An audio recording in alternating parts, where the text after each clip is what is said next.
ಇಷ್ಟಪಟ್ಟು ಫೋನ್ ಮಾಡಿರ್ಬೇಕಾದ್ರೆ ಇಷ್ಟಪಟ್ಟೆ ಕರಿಬೇಕು ಅನ್ಸುತ್ತೆ. ನಾನೇನ್ ಇಷ್ಟಪಟ್ಟು ಫೋನ್ ಮಾಡಿಲ್ಲ. ಮತ್ತೇನಕ್ ಫೋನ್ ಮಾಡ್ದೆ? ಹೇಳು ರಾಜಿ, ಏನಕ್ ಮಾಡ್ದೆ? ಇಷ್ಟ ಇಲ್ಲ ಅಂತ ಹೇಳು. ಹೇಳು.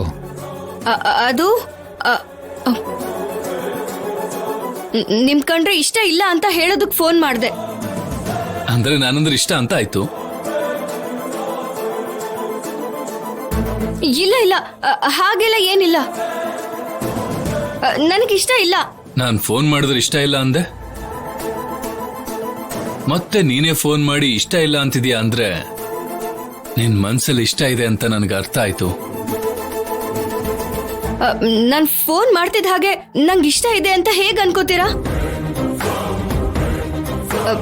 ನನಗ್ ನೀವಂದ್ರೆ ಇಷ್ಟ ಇಲ್ಲ. ಫೋನ್ ಮಾಡ್ಬೇರೆ ಇಷ್ಟ ಇಲ್ಲ ಅಂತ ಇಷ್ಟು ಸಾರಿ ಹೇಳ್ದಾಗ್ಲೇ ನನಗೆ ಅರ್ಥ ಆಯ್ತು ನೀನ್ ನನ್ನ ಪ್ರೀತಿಸ್ತಿದ್ಯಾ ಅಂತ. Thank you. I love you Raji. ಏನ್ ಸರ್ ನೀವು ಮತ್ತೆ ಮತ್ತೆ ರಾಜಿ ಅಂತಿದ್ದೀರಾ, ಐ ಲವ್ ಯು ಅಂತಿದ್ದೀರಾ? ನನಗಿಷ್ಟ ಇಲ್ಲ ಅಂತ ಹೇಳ್ತಿದ್ದೀನಿ ತಾನೆ. ನಿನ್ ಮನ್ಸು ನನಗ್ ಚೆನ್ನಾಗಿ ಅರ್ಥ ಆಗಿರ್ಬೇಕಾದ್ರೆ ನನ್ ಮನ್ಸಲ್ಲಿರೋದು ನನಗೆ ಅರ್ಥ ಆಗೋ ತರ ಹೇಳ್ಬೇಕಲ್ಲ. ಸರ್, ನೀವ್ ನನ್ ಮಾತು ಕೇಳಲ್ವಾ? ನಾನು ಹೇಳೋದನ್ನ ಕೇಳಿಸ್ಕೊಳ್ಳಿ ಸರ್. ನನ್ ಮಾತು ನಂಬಲ್ವಾ? ನಾನ್ ಫೋನ್ ಮಾಡಿದಾಗ ನಂಬಿಕೆ ಬರ್ಲಿಲ್ಲ, ಆದ್ರೆ ನೀನೇ ಫೋನ್ ಮಾಡಿದ್ಮೇಲೆ ನಂಬಿಕೆ ಬಂತು. ನನ್ ಮನ್ಸಿವಾಗ ಪ್ರಶಾಂತವಾಗಿದೆ. ಥ್ಯಾಂಕ್ ಯು ರಾಜಿ. ಇಡ್ತೀನಿ, ಬಾಯ್. ಸರ್, ಇದೆಲ್ಲ ನಿಮ್ಮಿಂದಾನೆ. ನಾನೇ ಅವ್ರಿಗೆ ಫೋನ್ ಮಾಡಿದ್ದಕ್ಕೆ ನಾನು ಅವ್ರನ್ನ ಲವ್ ಮಾಡ್ತಿದ್ದೀನಿ ಅನ್ಕೊಂಡ್ರು. ಇದಕ್ಕೆ ಬೇಡ ಅಂದಿದ್ದು. ನನ್ ಮಾತು ಕೇಳಿದ್ರಾ?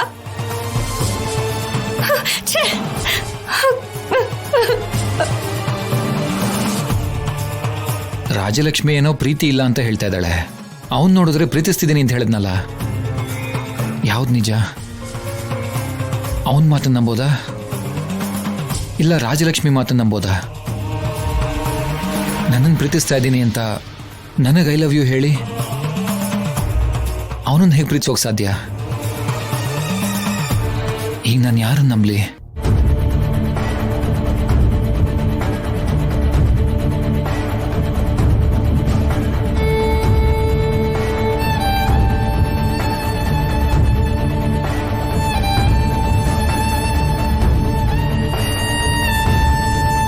ಹೇಗೆ ಕ್ಷಮಿಸ್ತಾಳೆ ಸೀನು? ನೀನೇ ಬೇಕು ಅಂತ ಆದ್ಯ ನಿನ್ ಹಿಂದೆ ಬಂದಾಗ ನೀನು ಬೇಡ ಅಂತ ಅವಳನ್ನ ದೂರ ತಳ್ಬಿಟ್ಟಿಯಲ್ಲೋ ಸೀನು. ಅದೇನು ಗಡಿಯಾರದಲ್ಲಿರೋ ಮುಳ್ಳೇನೋ ಸೀನು? ನಿಂತು ಹೋಗ್ತಿದ್ಯಲ್ಲ ಅಂತ ಆ ಕಡೆ ಈ ಕಡೆ ಜರುಗಿಸೋದಕ್ಕೆ.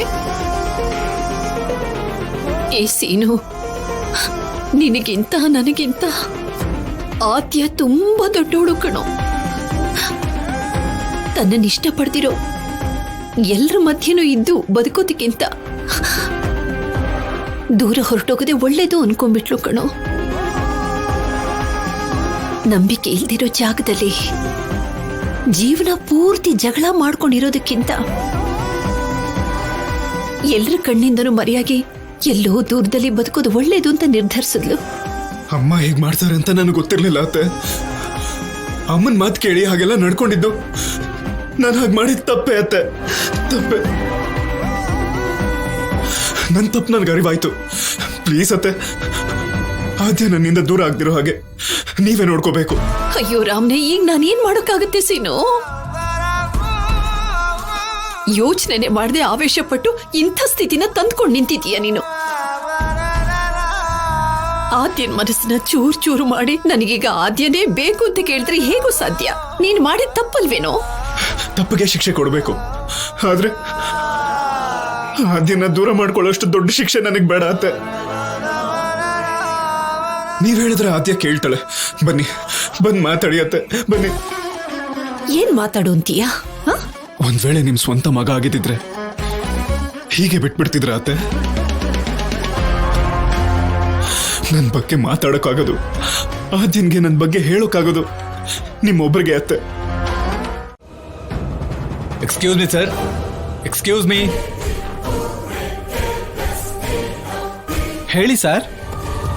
ಇದರಲ್ಲಿ ಒಡವೆಗಳಿದೆ. ಇದು ಒರಿಜಿನಲ್ ಡ್ಯೂಪ್ಲಿಕೇಟ್ ಅನ್ನೋದನ್ನ ನೀವು ಚೆಕ್ ಮಾಡಿ ಹೇಳಬೇಕು. ನಾನು ಒಡವೆಗಳನ್ನ ಮಾಡ್ಕೊಡಿ ಅಂದ್ರೆ ಮಾಡ್ಕೊಡ್ತೀನಿ. ಈ ತರ ಕೆಲಸ ನಾನು ಮಾಡಲ್ಲ. ಅಂದ್ರೆ ಫ್ರೀಯಾಗಿ ಮಾಡಬೇಡಿ, ನಾನು ದುಡ್ಡು ಕೊಡ್ತೀನಿ.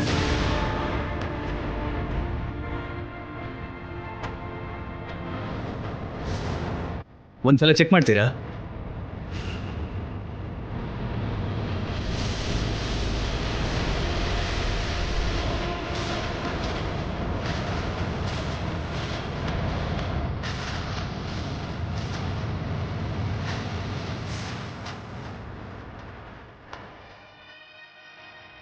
ಇದು ಮಾತ್ರ ನಕಲಿನೇ ಸರ್.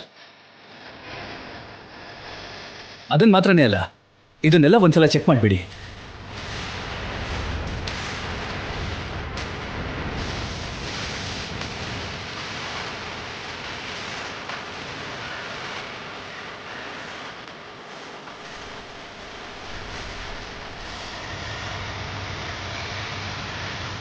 ಅಯ್ಯೋ, ಇದರಲ್ಲಿ ಒಂದು ಕೂಡ ಬಂಗಾರದ್ದೇ ಇಲ್ಲ, ಎಲ್ಲ ನಕಲಿನೇ.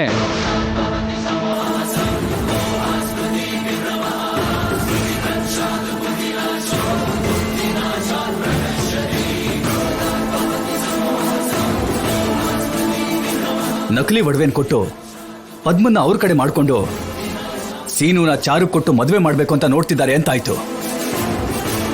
ಅವ್ರು ಹೀಗೆ ಚೀಟಿಂಗ್ ಮಾಡ್ತಾ ಇದ್ದಾರೆ ಅಂತ ತಿಳ್ಕೊಳ್ದೆ ಪದ್ಮ ಎಲ್ರ ಮುಂದೆ ಆದ್ಯನ ದೋಷಿಯಾಗಿ ಮಾಡಿ ಚಾರುನ ತನ್ನ ಸೊಸೆಯಾಗಿ ಮಾಡ್ಕೋಬೇಕು ಅಂತ ನೋಡ್ತಾ ಇದ್ದಾಳೆ. ನಾನು ಈಗಲೇ ಹೋಗಿ ಈ ನಕಲಿ ಒಡವೆಗಳನ್ನ ತೋರಿಸಿ ಎಲ್ರಿಗೂ ನಿಜ ಏನು ಅಂತ ಗೊತ್ತು ಮಾಡ್ತೀನಿ.